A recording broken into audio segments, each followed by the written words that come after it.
ჩემსა და ფინანსთა სამინისტროს შორის დავა მიმდინარეობს 1992 წლიდან ეს დავა ეხლა რაც გრძელდება. მაგრამ საქმე იმაშია რომ დავები არის უამრავი. 2006 წლიდან ეს დავები მიმდინარეობს. Dawa ფინანსთა სამინისტროსთან ბესარიონ სახარაძესა და ფინანსთა სამინისტროს შორის კოოპერატიული ფინანსმშენებლობის საკითხთან დაკავშირებით დავა 1992 წლიდან დღემდე გრძელდება. სასამართლო პროცესები კი საქმეზე 2006 წლიდან მიმდინარეობს.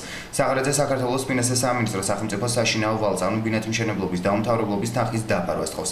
თავის მხრივ კი სამინისტროში შექმნილია სპეციალური კომისია, რომელიც საქმეს შეისწავლის, ასევე კომისია დღევანდელ სასამართლო პროცესზე მოპასუხე მხარესაც წარმოადგენდა. კომისიაში კი თავდაცვის შინაგან საქმეთა სამინისტროსა და საგარეო საქმეთა სამინისტროს გარდა ყველა სამინისტროს ყავს თავისი წარმომადგენელი. ის შემადგენლობაში შედიან ყველა სამინისტრო თავიდან ბოლომდე რა. ამ კომისიის შემადგენლობაში არ შედის მხოლოდ თავდაცვის სამინისტრო, საგარეო საქმეთა სამინისტრო რა თქმა უნდა და შინაგან საქმეთა სამინისტრო. დღეს ჩემს სარჩელზე მოპასუხეებად არიან საქართველოს მთავრობა, საქართველოს ფინანსთა სამინისტრო, საქართველოს შიდა სახელმწიფო ვალის პრობლემათა შემსწავლელი სახელმწიფო კომისია და საქართველოს პარლამენტის საფინანსო საბიუჯეტო კომიტეტი.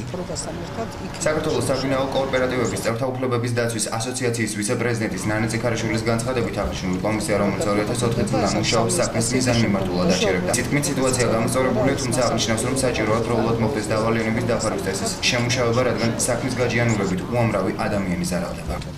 კანონის გამოცემის შემდგომ დაიწყო ფაქტიურად გარკვეული პროცესები, თუმცა 2004 წლიდან შეიქმნა თუ არა ის კომისია, რომელიც დღეს სავარაუდოდ დაიწყო მუშაობა და მუშაობს ამ საკითხებთან დაკავშირებით.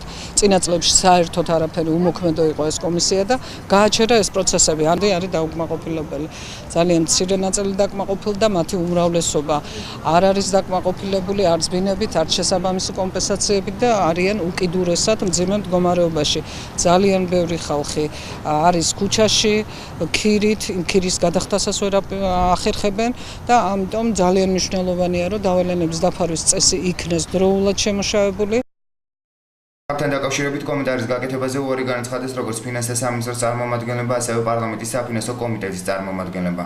1998 წელს მიღებული კანონის სახელმწიფო ვალის 42 მუხლის თანახმად კი ფინანსთა სამინისტრო პარლამენტის საფინანსო კომიტეტთან შეთანხმებით ვალდებულია დაფაროს ბინათმშენებლობის დაუმთავრებლობის სახელმწიფო საშინაო ვალი, თუმცა რა განაჩენს გამოიტანა სასამართლო, ეს ერთ თვეში გახდება ცნობილი.